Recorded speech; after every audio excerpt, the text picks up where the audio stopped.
Hello दोस्तों, कैसे हैं आप सब। आज की हमारी कहानी है ननद के काम। गिरिजा अपने कमरे में सभी कपड़ों को जल्दी जल्दी तह लगाती जा रही थी। साथ ही साथ अपनी आंखों में आ रहे आंसू पोंछती भी जा रही थी। इतने लोगों के सामने सासू माँ ने उसे किस तरह से झिड़क दिया, जैसे वह कोई घर की नौकरानी हो। सिर्फ एक ही तो मदद मांगी थी, उस पर इस तरह से उसे बेइज्जत किया जाएगा, इसका उसे बिल्कुल भी अंदाजा नहीं था। अचानक सासू माँ की इच्छा हुई तो घर में एक छोटी सी सत्यनारायण की कथा रख दी गई थी।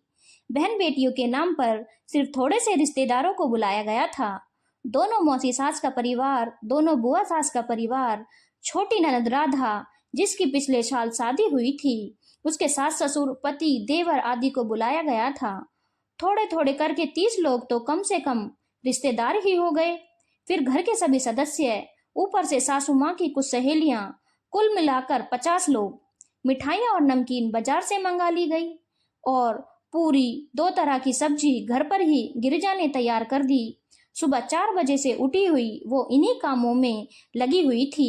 सत्यनारायण की कथा खत्म होने के बाद सभी को प्रसादी के तौर पर भोजन कराया गया।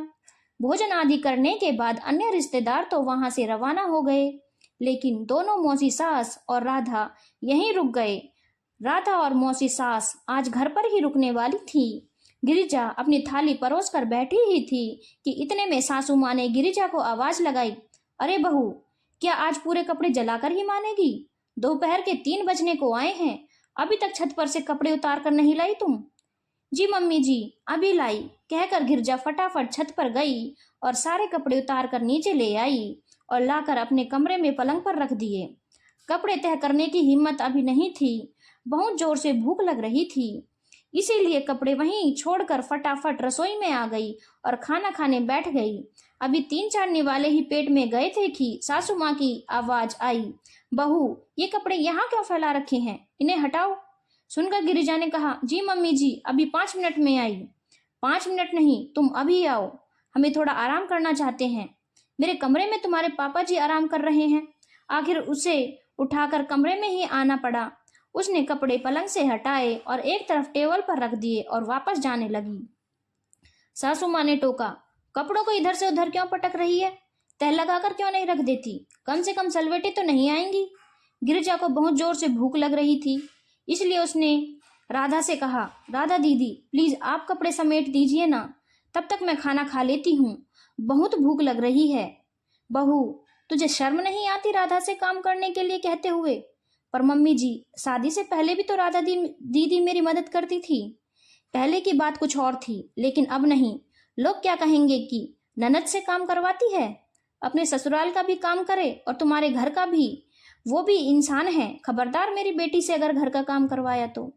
सासू माँ की बात मौसी सास ने भी हाँ में हाँ मिलाई और राधा ने तो यहाँ तक कह दिया, भाभी, मैं अपने ससुराल का काम भी करूं और आपके घर का भी। माफ करना, मैं कोई नौकरानी नहीं हूँ।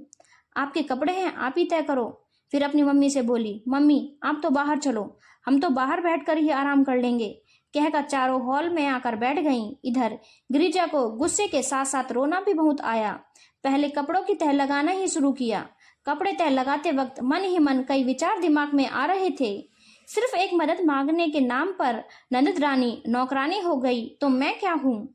जब राधा की शादी के 3 महीने बाद उसके ससुर जी रिटायर हुए थे और उन्होंने काफी बड़ा प्रोग्राम किया था, तब भी मैं जाकर वहां रही।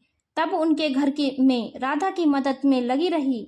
माना कि खाने के लिए हलवाई रखा था, पर चाय नाश्ता तो रसोई से ही जा रहा था और मैं बराबर वहां उनके साथ लगी हुई थी।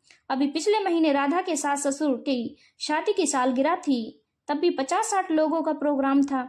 उस दिन भी सुबह सुबह ही सासू माँ ने मुझे उनके घर भेज दिया ताकि राधा को मदद मिल सके। मैं भी खुशी खुशी चली गई। सुबह से शाम तक सारे काम निपटा कर उसके बाद ही घर पर आई थी। पर मेरे मन में तो यह बात नहीं आई कि मैं नौकरानी हूँ। उल्टा सासू माँ तो कितनी खुश हुई थी कि मैं राधा की मदद कर रही थी। पर आज खैर, गिरिजा ने विचारों को झटक कर सारे कपड़ों को तह लगा कर रख दिया। रसोई में गई और थोड़ा बहुत खाना खाया और अपने कमरे में आ गई आराम करने। कुछ दिन बाद राधा के ससुराल में उसके सास ससुर ने भी सत्यनारायण की पूजा का आयोजन रखा। ज्यादा नहीं, 30 लोगों का ही न्योता था। सासू माँ ने गिरिजा को बुलाकर कहा, बहू, तुम सुबह जल्दी ही निकल जाना ताकि राधा की थोड़ी मदद हो जाए, और शाम को सारा काम फ्री कराने के बाद ही वापस आना ताकि राधा को थोड़ा आराम मिल सके। उनकी बात सुनकर गिरिजा ने जवाब दिया, माफ करना मम्मी जी, मैं इतनी जल्दी नहीं जाऊंगी। उसकी बात सुनकर सासू माँ ने हैरानी से देखा और फिर कहा, क्यों, क्या बात हो गई? अरे मेहमानों की तरह जाओगी क्या सिर्फ खाने के लिए? वो लोग क्या कहेंगे? कैसी भाभी है जो ननद की मदद भी नहीं करा सकती? मम्मी जी, अगर मैं वहां जाकर उनके घर के काम में मदद कराने लगी तो लोग क्या कहेंगे? मैं राधा की भाभी हूँ और उसके ससुराल जाकर काम कर रही हूँ। मेरी ननद रानी को तो ताने सुनने पड़ेंगे। क्यों, पहले भी तो 2 बार राधा के घर में काम किया था तूने। अब तो तूने जाकर काम करवाना ही था। अब क्या हो गया जो तू मना करने लगी? सासू माँ ने तुनकते हुए कहा। सुनकर गिरिजा ने कहा, मम्मी जी, तब मुझ में अकल नहीं थी, पर क्या है ना कि अब घर में जब सत्यनारायण का काम हुआ तो मुझ में समझ में आया कि लोग हमारे बारे में बातें बनाते हैं कि हम किसी के घर का जाकर काम में मदद क्यों करें, और वैसे भी मैं अपने ससुराल का काम करूंगी, किसी और के ससुराल से मुझे क्या लेना देना। गिरिजा कहकर अपने कमरे में चली गई। आगे सासू माँ से कुछ कहते ना बना। आज उन्हीं की बात उन्हीं पर उनकी बहू ने पलट दी थी। धन्यवाद दोस्तों, अगर आपको कहानी अच्छी लगी हो तो चैनल को लाइक, शेयर और सब्सक्राइब करना ना भूलें।